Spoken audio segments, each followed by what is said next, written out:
Welcome to TWitWoW, the best wrestling podcast made for wrestling fans, by wrestling fans, on the web today. I'm John, that's my cohort and commentary Ashton, and this is our NXT review. And I gotta say, we got quite a bit on tonight's episode of NXT. We got a debut. Well, I guess you could say a re-debut after it got kind of spoiled last week. And we got advancement in the NXT Women's Championship picture. In fact, we got a video package to start the show highlighting that fact. So we got our first women's triple threat. And really, what I can't wait to talk about most in this review tonight, the main event, Gargano ALMAS 2 on NXT. For my money, I actually liked it more than their takeover bout, mainly, the final few minutes. But my God, two of the best workers in NXT, a brilliant contest, and a main event that reminds you that when NXT is good, it's really good. Partner, what did you think of NXT tonight? I don't know if I would say like full blown that this match was better than their takeover match, but I would definitely put it on par. It was definitely like best match of the show and one of the two best matches of the night, which we also agreed on, even including Lucha Underground. So yeah, it was a great for sure. Yeah, I absolutely adored this. I would definitely agree with your sentiments. One of the best matches of just the entire night of everything we've been giving coverage. With that said, let's just get right into our first segment. Heat of the night. Going to make this really simple. I have no heats of the night tonight. I thought everything on the show had some kind of a purpose, even if it was just furthering the momentum of some acts or furthering a story. Nothing really seemed to go to waste here, so I got no complaints. What about you?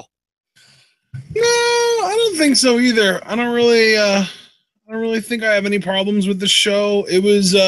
It's funny because I was thinking when we got to like right before the main event, I was thinking like, damn, there were a lot of like meaningless short matches on the show. But then I was like, you know what though? I think that's the version of NXT that I like best. So I'm not even going to complain about that because I don't have a complaint about that, knowing that like that's what NXT was doing when I enjoyed it most. And I feel like they should get back to that more.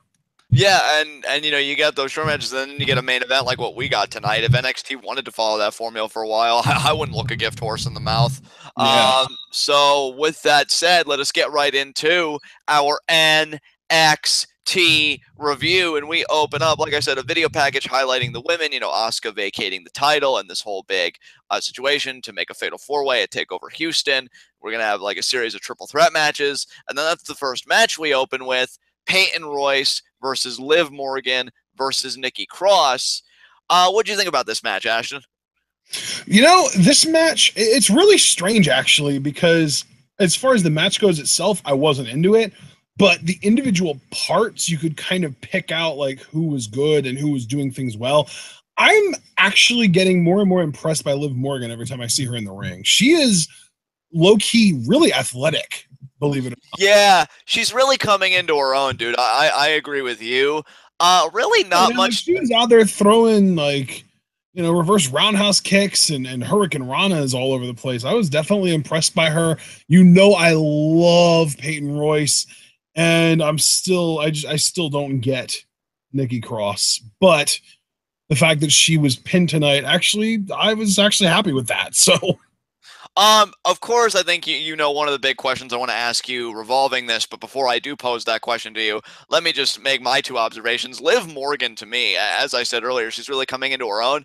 I don't know if this is a stretch to anybody, but she could very easily be pegged to me as that women's babyface that by this time next year, or maybe 2 years tops, she'd be that women's babyface in the Brooklyn role for the NXT Women's Championship and like getting that big kind of build. And maybe like there's no way. I definitely disagree with you there. I could see it. I think her ability is really starting to show itself. I could see her if it continues to show itself to develop that connection. I think she's going to be that slow burn, kind of that slow rise to that level. I don't know. I mean, stranger things have happened. All I'm really trying to say is I could see like a honestly, dude, I see her rather than like, because you're making comparisons, like you're not actually saying you're comparing her to these people, but by putting her in that Brooklyn role, you're indirectly comparing her to Bayley and Asuka, and that's such a big deal that she's just not anywhere close to.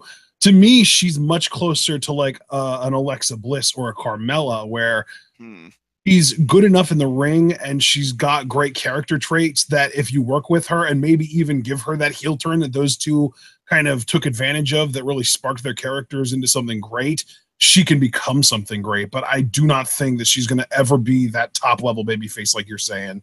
I mean, we'll see, but yeah, she's definitely growing. I mean, that you and I can agree on. Peyton Royce is brilliant. I mean, you know, we've said it every time we come up here.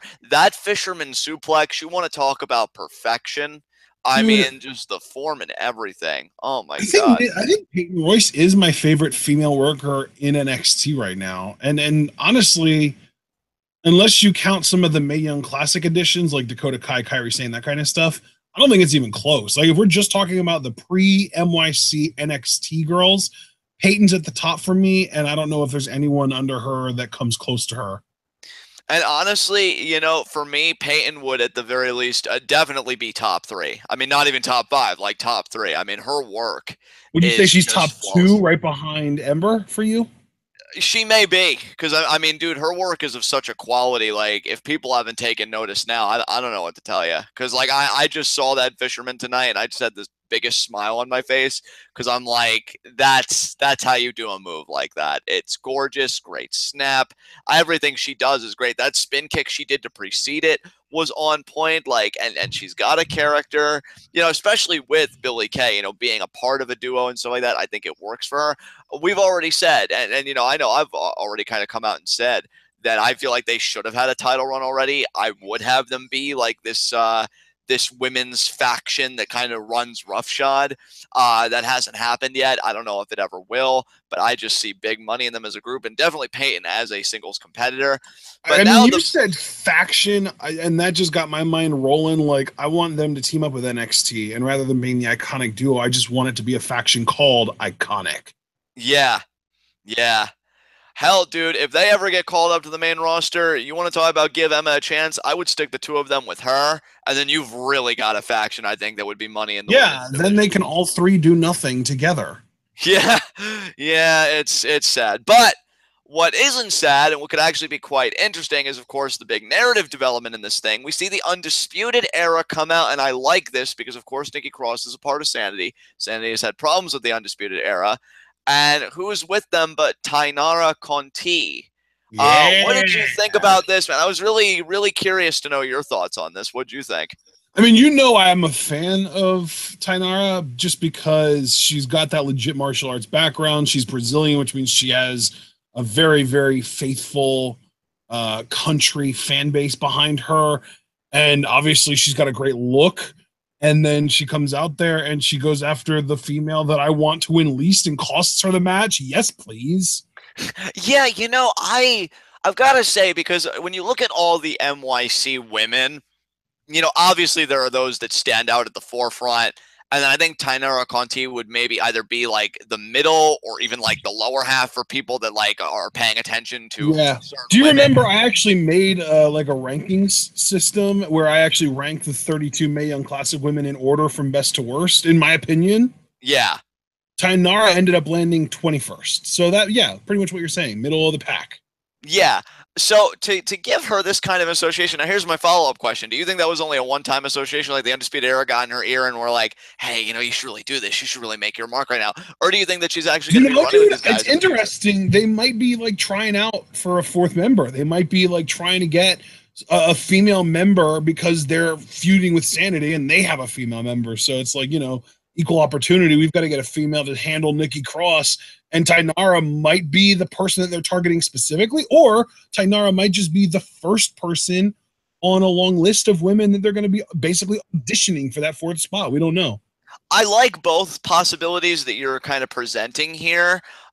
If they do just go with Tainara right out of the gate, let me just be the first to say I love that, because I think Tainara having that association is going to do so much for her, because, I mean, and plus it wouldn't work because they're heel, but just to throw names out there, like if you were to give this to a Kairi Sane or a Toni Storm, somebody, they don't need it. They've already got a high enough profile. If we're talking heel, why not get like a Mercedes Martinez? Mercedes could, especially because, you know, she is a veteran like those guys, so I think it kind of fits. I mean, just give me that better. did say, you know, it would be obviously it would be for the Undisputed Era, so maybe we should go after somebody who does have experience with ROH in the Women of Honor division. And the number one name that really stands out to me, even though she's not a heel, is Candice LeRae. Right. Yeah.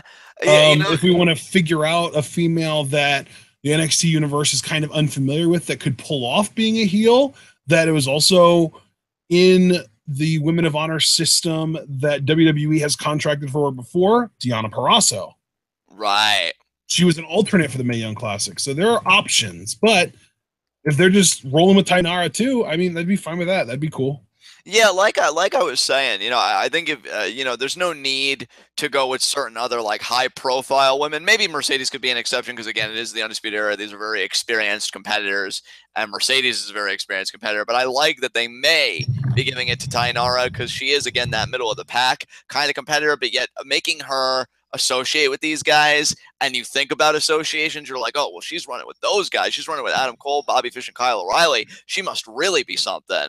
And, you know, I like that. I think that could really put her in a great place in the NXT women's division if they go with her. Who knows? Again, it could have just been getting in her ear and maybe trying out other women, but I don't know. I don't think NXT really has that kind of forethought. So for me, I think it's safe to assume that Tainara is going to run with these guys for the foreseeable future, and great stuff. And thanks to that, Peyton Royce was able to pin Nikki Cross, which again, you know, going back to Liv Morgan, maybe it's a good sign that she didn't have to eat the pin here. Maybe her stock really is rising. Like, you didn't win, but you didn't eat the pin. So there you go. Peyton Royce wins. She advances. I think that's a great move. Nothing more you can say than that. Absolutely. All right. So after this, we just get right into our next match. We had 5 matches tonight, and the first 3 were consecutive. They happened back to back to back. Second match, though, we had Lio Rush versus Velveteen Dream. So what did you think about Lio Rush finally getting his formal debut here and having a match against the guy that squandered it for him a while back in Velveteen Dream?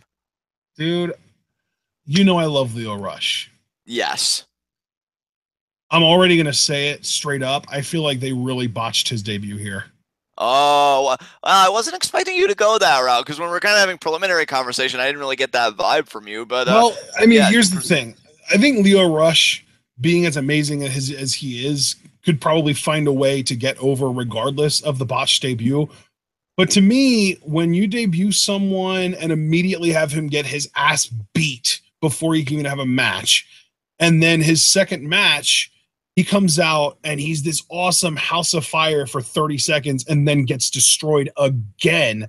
And not only that, but that match that he's in, that he actually gets to actually wrestle because he's not beat up beforehand, he's going against a guy who's got a solid 9 inches and close to 90 pounds on him. And it's obvious in the ring. And the worst part to me, and this is something that Vince would just laugh his ass off about, they used the female ref for this, and she's taller than Lio. Oh, wow.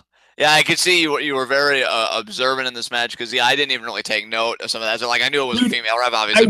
I wish I could say that this is just me being nitpicky or petty or whatever, but this is shit that especially Vince, but the WWE in general, but like I said, especially Vince pays attention to. They put Alicia Fox, the tallest woman on their roster, in the cruiserweight division just to be like, haha, these guys are all manlets that are shorter than a woman. So if Vince would catch eye of Lio Rush in the ring here, shorter than the female referee, it would be Lio Rush dead in the water. And I hate to say it because I love Lio Rush, and all I want to see for this dude is success. But I know how Vince McMahon's mind works, and I just feel like Lio Rush isn't going to get anywhere under the Vince McMahon umbrella. Okay, so all right, you've kind of raised everything to the ground. I don't say that negatively, but yeah, I mean, you clearly poked a lot of holes in this, and that's understandable. How would you have done it then? Like, what is a more ideal opponent for Lio Rush to you? Let's even scrub that he got his ass kicked. Would have been perfect.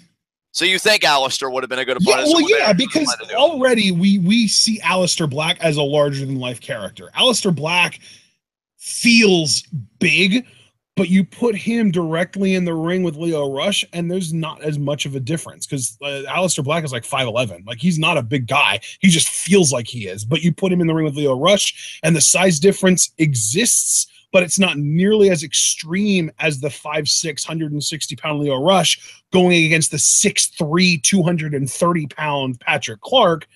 It's not nearly as extreme as that, and it feels like more of a competitive environment. So I think that that would have been the best way to do it, even if you would have just switched everything about this. You could have Lio Rush attempting to debut versus Patrick, or Dream, I guess we could call him, and he beats the shit out of him. And then the next week, you have him come out and have a real match with Aleister.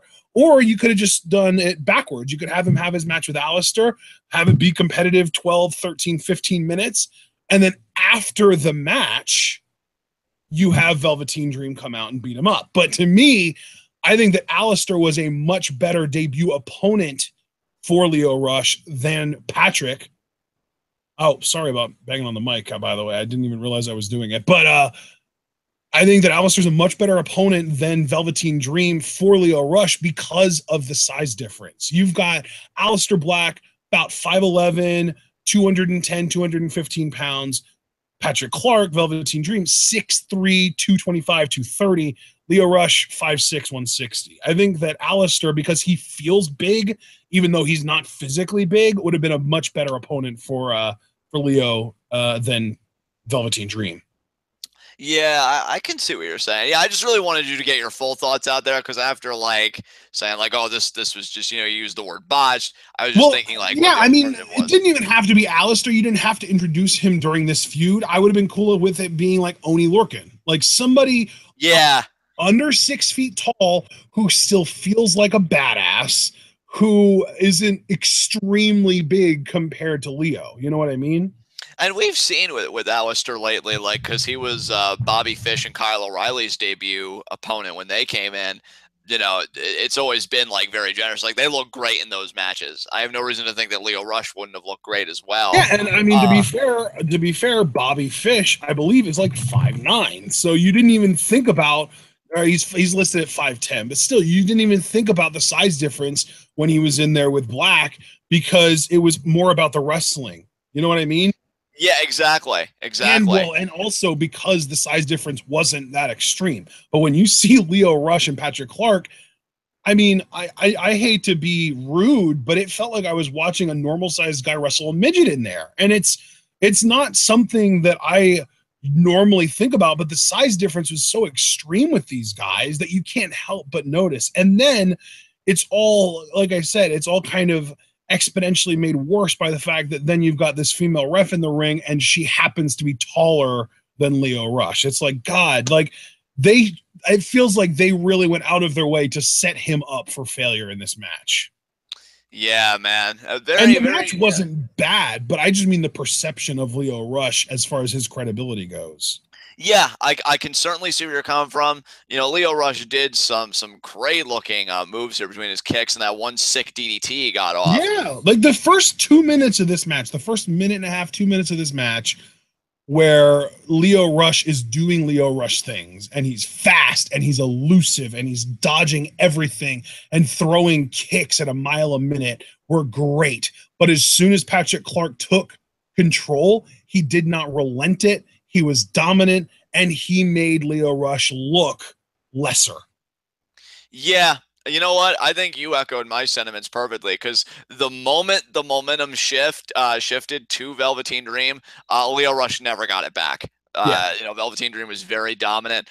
I will say, I don't know how they're going to handle Lio Rush in the future. Kind of tentative about it now after this whole review. But I mean, honestly, I don't even like to say this because I love Lio Rush, but this felt like a Velveteen Dream exhibition match. Like this, you could have slapped any old name on the name of the guy standing across from Velveteen Dream and it wouldn't have mattered, because at the end of the day, this was about him sending a message to Aleister Black. Granted, the problem now is Lio Rush is an actual big deal and they're treating him like he's not one. Yeah.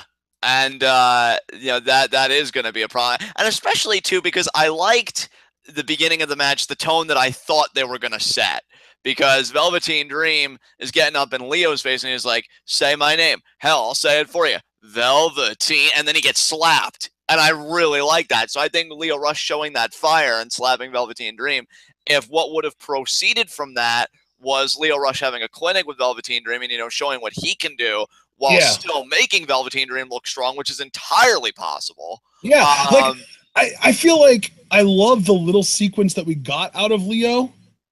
Yeah. But I wanted to see more of what Lio Rush can do. Like, I wanted to see Lio Rush be resilient through a lot of pain. I wanted to see Lio Rush get fired up and slam his head on the turnbuckle like we see him do in other promotions. I wanted more Lio Rush, but this match felt like it was only designed to make Velveteen Dream look good, and that was at the detriment of Lio Rush. Yeah. You know, the more I think about it, and just taking into consideration what you wanted and what we've seen from him in PWG, maybe like I would have saved him for another episode of NXT where he could have main evented with Black or something, and I would have given him time so that you could have seen that. And then Black, you know, does still, of course, end up winning with Black Mass, but Lio Rush would have looked fantastic. Right. I will say, speaking of looking fantastic, I mean, goddamn Velveteen Dream, he's still got it so well put together. That elbow drop. Oh, absolutely. He is amazing. Like, he's so good. And like you said, not even just the Velveteen, the purple Rainmaker, the elbow drop, but the fact that he was on the middle rope and then he was like, oh yeah, I'm on the middle rope. And in one fell swoop, jumps up onto the top rope from the middle rope without skipping a beat and immediately leaps off for the elbow drop. And it's just as beautiful as ever. Like, this dude's a freak.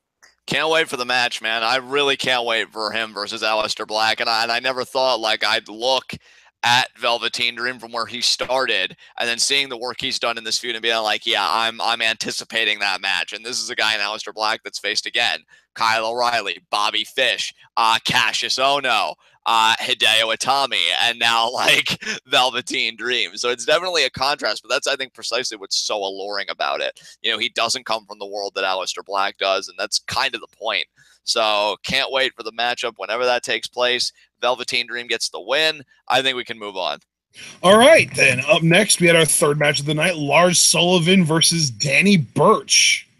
Again, not really much to say here. I feel like this is more just really about building Lars Sullivan right now. The guy has just a presence about him. I really like his look. I love the commentary. Lars Sullivan looks like a guy that used to be small and then underwent some kind of evil experiment and turned him into this. I know, right?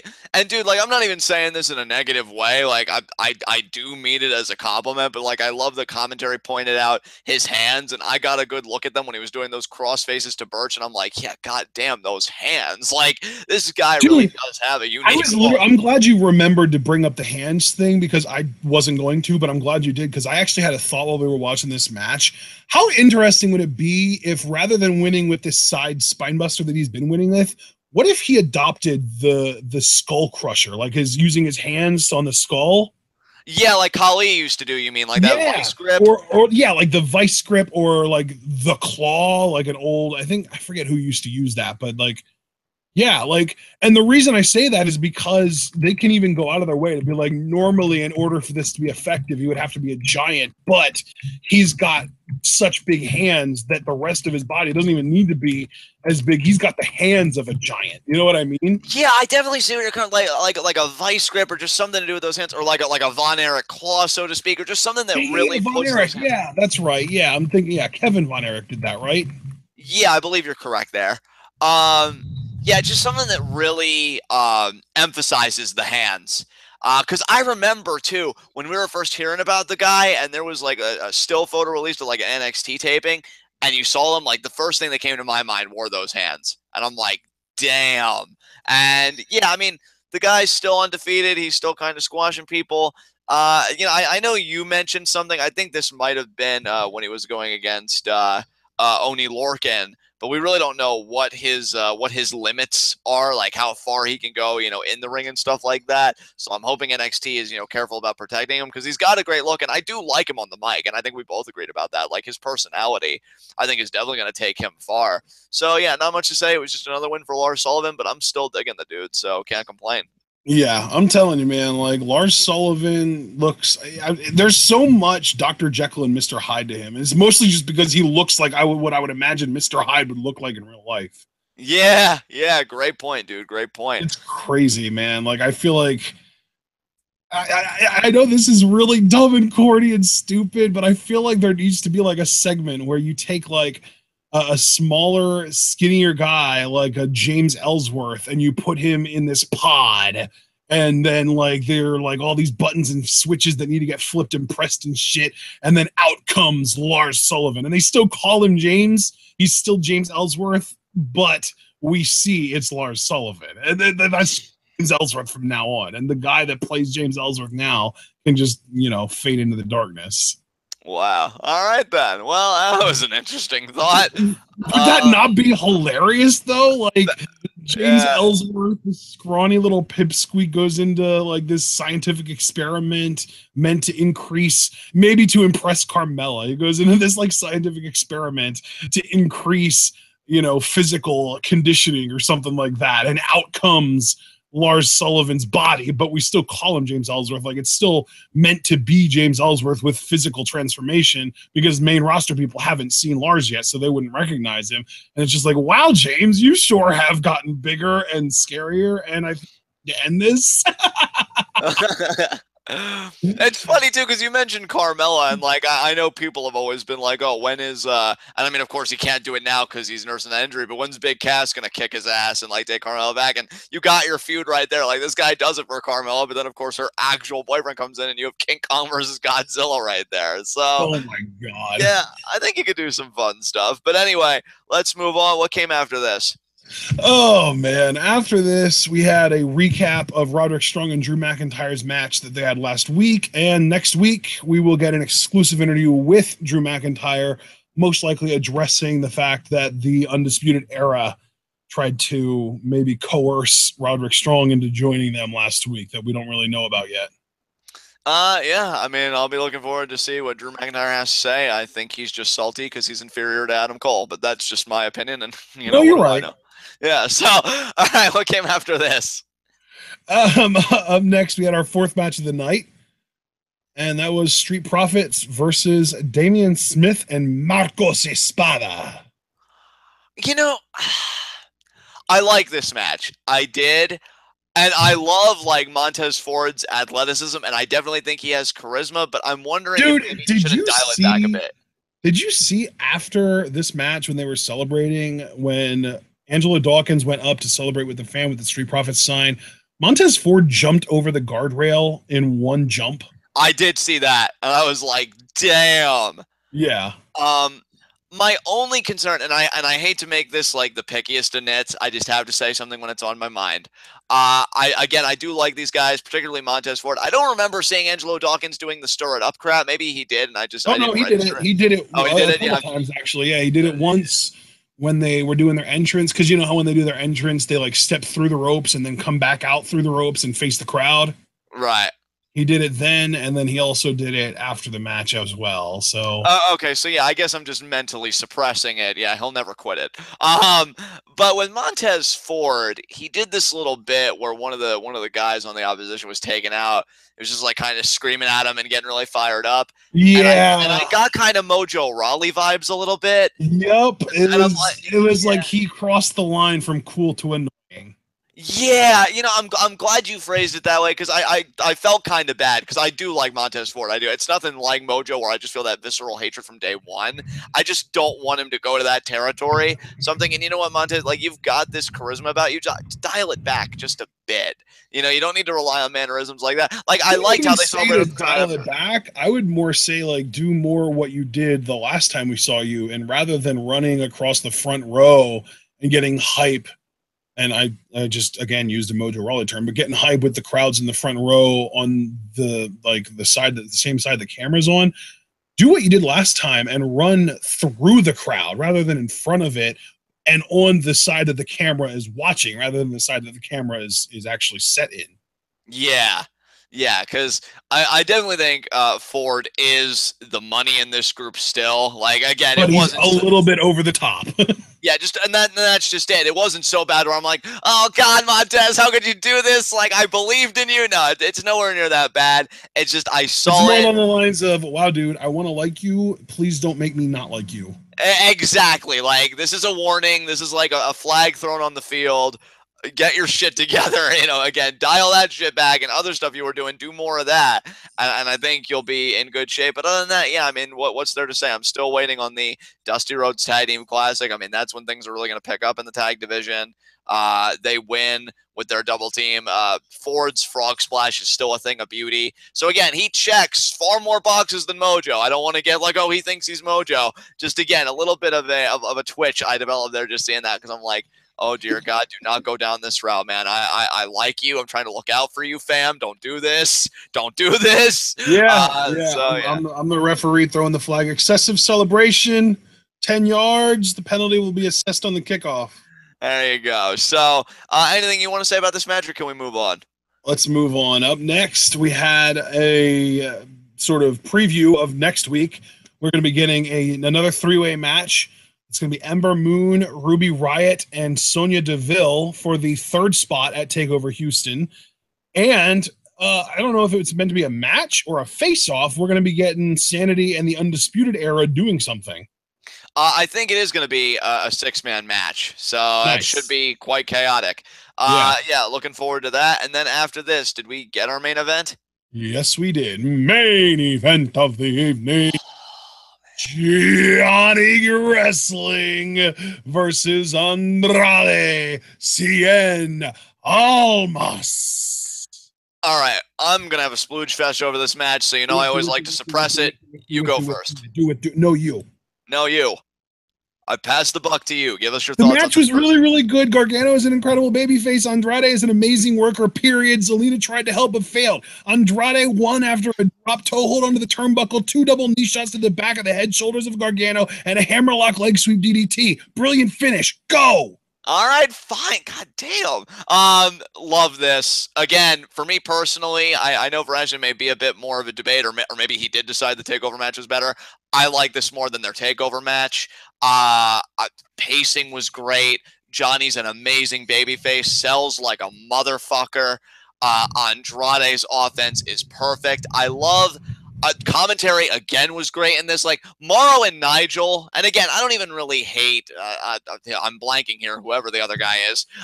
But Morrow and Nigel are really where it's at for me, because I love to when they're like, "What does Johnny wrestling mean?"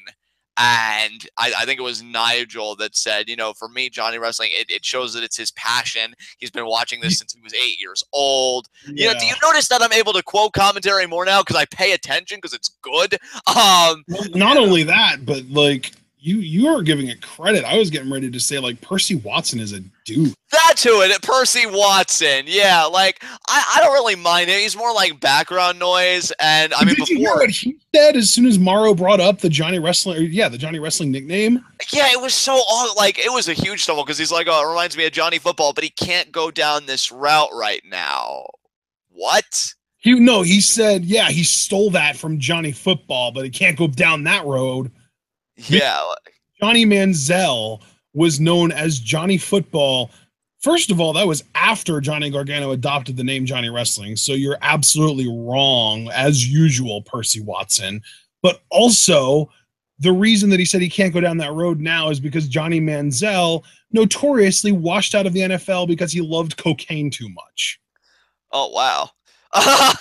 Well, that was a nice detour, but yeah, I mean that's the problem. I had no idea because like he said that, and I'm like, what? And then thank goodness for Nigel McGuinness making the fucking recovery and being like, oh, it's because he's passionate about wrestling. And I'm like, thank you, Nigel. Thank you for existing. I'll be honest.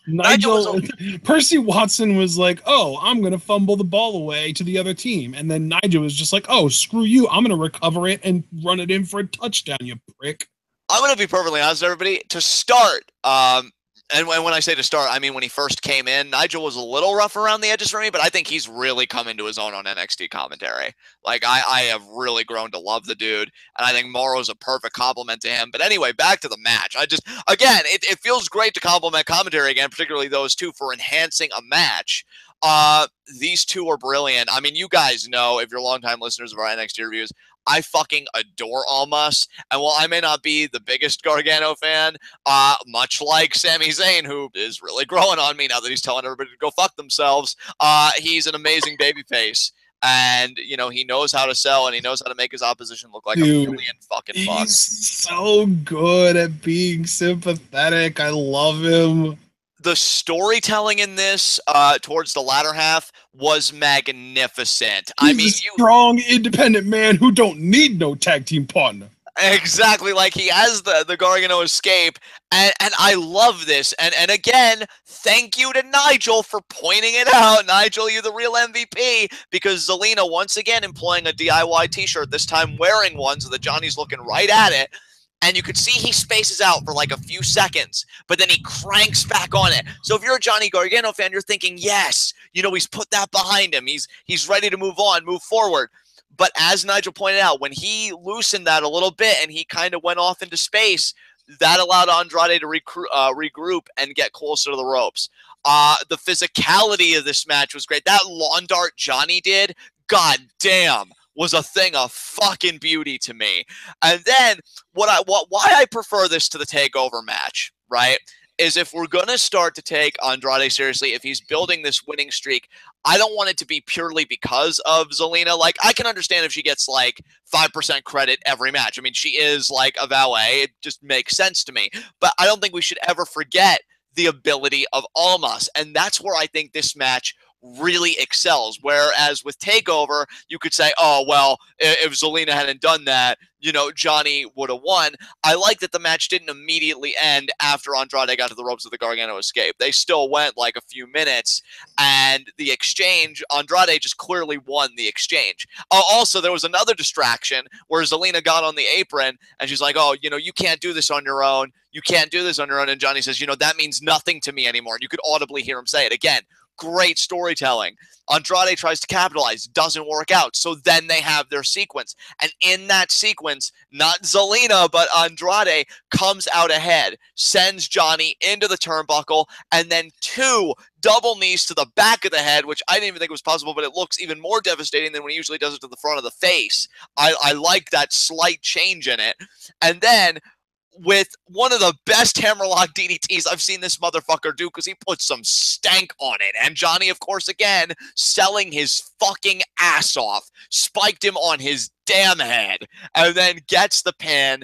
Yeah, to me, this was so much better than their TakeOver bout for all the reasons I listed. And the biggest one, again, being I feel like Andrade really did look like the superior man. Even if you want to say in that sequence Andrade got quote-unquote lucky or something, I still feel like that was more his win than Zelina's, and it's great. And he's beaten Gargano twice, so, you know, no 50-50 booking. And here's the thing. The one thing Johnny has to fall back on, because that's his arc, that's his story, is he's not in a good place mentally. And again, even if it wasn't as much as TakeOver, because he was able to block it out that little bit, it still affected him enough that it cost him a matchup. This match was brilliant. This match was art to me. This match was NXT at its best. I love this. And yeah, I'm going to be even happier about it because my guy won, and I'm not ashamed to admit that. There's always going to be that bias there. But these are two quality workers. I'm not giving all the credit to Andrade. Again, Johnny sells and works his ass off. His offense is great. Again, that lawn dart made me fucking pop out of my seat. Just amazing. I love this match. Again, when you think about all the wrestling we got tonight, this and the trios match, 2 best matches on the show. And honestly, the more I talk about this match, I don't even know which one I'd put in like 1A and the other one being 1B. They both were excellent, but god damn, I might even go back later this week and rewatch this match. It was that good. So, yeah, that's my review. That's awesome. God damn. Awesome. All right. Anything else you want to say about this match? No, I really wanted to breeze through my review because I really just wanted to hear what you had to say because I know that Andrade, like, we both love Andrade, but I still consider him to be like your guy. Kind of like we both love Emma, but she's kind of become my kind of favorite at this point. My girl. Yeah, totally, dude. Totally. I honestly, if I would have known that Andrade going on that losing streak would have led to him having matches like this and getting a push like this, I just would have just shut up and taken it. And I was just so afraid for his future because we've seen it so many times that I'm not totally like exhaling relief. It's just nice to see Andrade do what he does best. And God, he's such a fucking gem. Him and Johnny both. So with that said, that was NXT. I guess moving on to our next segment, high spots and low shots. I guess my low shot is going to be Nikki Cross because the Undisputed Era stuck it to her, and she's not going to take over Houston now. She lost her chance, and yeah, that really sucks for her. And she gets my low shot as compensation, which has got to be a bitter taste. So who's your low shot, partner? My low shot. Oh man, I'm not gonna make it Johnny Gargano. Actually, no. It's actually pretty easy for me. It's gonna be Leo Rush. I already talked about a bunch of reasons why he would be my low shot, and that's definitely what I'm gonna stick to. Yeah, agree with that. No qualms there. High spot. I mean, you know where this is going, people. Andrade. El Idolo. Yes, El Idolo. Andrade CN almost beat Gargano. Johnny Bitchbags. 2 straight, baby. 2 straight. So now we can focus on bigger and better things. Like, oh, I don't know. Maybe the NXT Championship. That sounds pretty fucking sweet to me. Get him that title shot, Regal. You fucking bloke. Do your damn job. So, wow. Yeah. I'm sorry, Regal. I actually do love you. I'm just very insecure and very visceral for no reason. I'm working on it, and really, it's not your fault. And really, what's well, yeah. Actually, yeah, I am very apologetic. And really, what should be even more offensive is if I'm giving him. I meant, are you really working on it? I mean, Regal, to me, you're worth it. And really, the really upsetting thing here should be that I'm giving you more of a heartfelt apology than people in my actual orbit. But yes, a visceral response aside, I do hope you sincerely consider Andrade for contendership because you'd get another show stealer like this. It's time he fulfilled his destiny and got some NXT gold because goddamn would he wear it so fucking well. Who's your high spot? My high spot, my friend, is Peyton Royce because I did not expect her to win, and in a way, she was kind of gifted this win. Thank you, Tainara Conti, but I don't care. Peyton Royce picked up the win, and she's got an opportunity to become NXT Women's Champion, which is all that matters.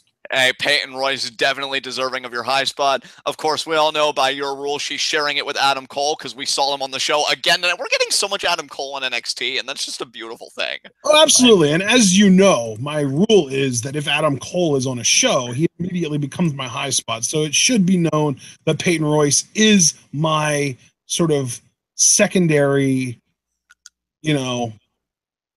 consolation high spot. Yeah, just sucks when you're not Adam Cole. But yeah, no, in all seriousness, Adam Cole he was on this show for what? 5 seconds, maybe 10, and immediately he became the best part about the show. I'm still trying to do the research, figuring out how I can wake up as Adam Cole. I've had no such luck. And well, of course, if you ever manage to make that discovery, I would definitely expect to be the first person you would tell after yourself taking care of it. I mean, I originally was going to say I wasn't going to share it with any of you, but I mean, yes, nicely. So I'll definitely let you in, but we can't let any of them know. No, just no. So yeah, but no, in all seriousness, Peyton Royce definitely deserving of your high spot. Again, great match. Really feel like she should have been champion already, but she gets another crack at it. If it wasn't for Kairi Sane being in this match and her just being like, oh God, so amazing, I would be rooting for Peyton Royce to win the championship. But hey, we'll see what happens. So you mean to tell me you're not rooting for Peyton Royce? No. No, unfortunately, I'm not. I gotta say, I'm rooting for my bestie, Kyrie Sane. Well, the bestie that doesn't know that she's my bestie yet. We still have to talk about it, and I still have to let her know. But we'll get there. We'll get there, and I still got to do something about this Johnny Goodfellow problem. But in the meantime, I definitely agree with your high spot. With that said, are there any concluding remarks you have about NXT tonight? Yeah, nope. All right, well, no, I'm ready to do the outro as well. So with that said, guys, this has been NXT. This has been TWitWoW, the best wrestling podcast made for wrestling fans, by wrestling fans, on the web today. I'm John. That's my co-owner commentary action. Guys, be sure to comment, subscribe, and like the video. The more likes you leave, the more likely we are to be the top search result for NXT reviews on YouTube. And when you're the best at what you do, the top is the only place that you belong. So please, guys, leave that like. Going to go through this very quickly. You can find all of our social media and everything that TWitWoW is associated with in the description box. Two things I want to plug in particular. The Teespring, you already know about 2 shirts that we have for Braun Strowman. I'm not finished with you! And Emma's the real face of the women's revolution. We also have a bunch of other TWitWoW merch, including TWitWoW specific merch like I'm a TWitWoW guy or I'm a TWitWoW girl. Because he's a father, damn it, Kevin Owens, and even a line of Scum Squad specific merch. So you can check that all out on the Teespring. Guys, of course, the Patreon. We're looking to do Progress Live reactions. The goal for that is $120. We are currently sitting at $97, $23 shy. If you want to contribute, even in a small way, Discord is the best bet. It is $3 a month in the Discord. You get to join Ashton and myself. We could watch Raw together, SmackDown together. We could talk wrestling, anything you want. And not only do you join us, you join a lot of the other diehard TWitWoW fandom that have donated and have Discord access. So you get that access. You help us get closer to Progress Live reactions, which, let's be honest here, that's a win for everybody. And then for your own personal benefit, if those things weren't enough, those $3 you donate, if you maintain your Discord membership for say 10 months, that translates into $30. What could you do with that $30? You could cash it in for a live reaction to a 3-hour show, or you could break it down in other ways, as all delineated in the Patreon. Link again in the description. I don't believe we have any other content this week, because I know we did King of Pro Wrestling on Tuesday, and I know our Wednesday was stacked, but I don't think Hey man, I actually have a question for you. When is TLC? TLC shouldn't be for a few more weeks, I thought. I thought it wasn't going to be. Oh, I actually just saw it's the 22nd, so not this coming Sunday, but the following Sunday. Okay, so then next week will be TLC preview and predictions, and but of course, not this week. This week is dedicated to Mr. Robot and Dirk Gently's Holistic Detective Agency. Hooray! So, guys, nothing else coming this week, and since next week's going to be the thing, then let's talk about it. Next week will be TLC preview and predictions, and then the TLC pay-per-view. And then on the 26th of October, the last Thursday of the month, will be Q&A. YouTube, Facebook, Twitter, Discord. Those are the mediums where you can submit questions, 4 questions per Q&A, and you can divvy them up any way you like. I know you guys know that already. If you haven't gotten your questions in yet, you still have over 2 weeks to do so. We're very generous with our window, so get your questions in if you haven't already. With that said, guys, I'm not going to keep you here any longer. Thank you to everybody that joined us for both our Lucha Underground live reactions and review and our NXT review tonight. We'll see you again for TLC preview and predictions. Until then, tune in and peace out.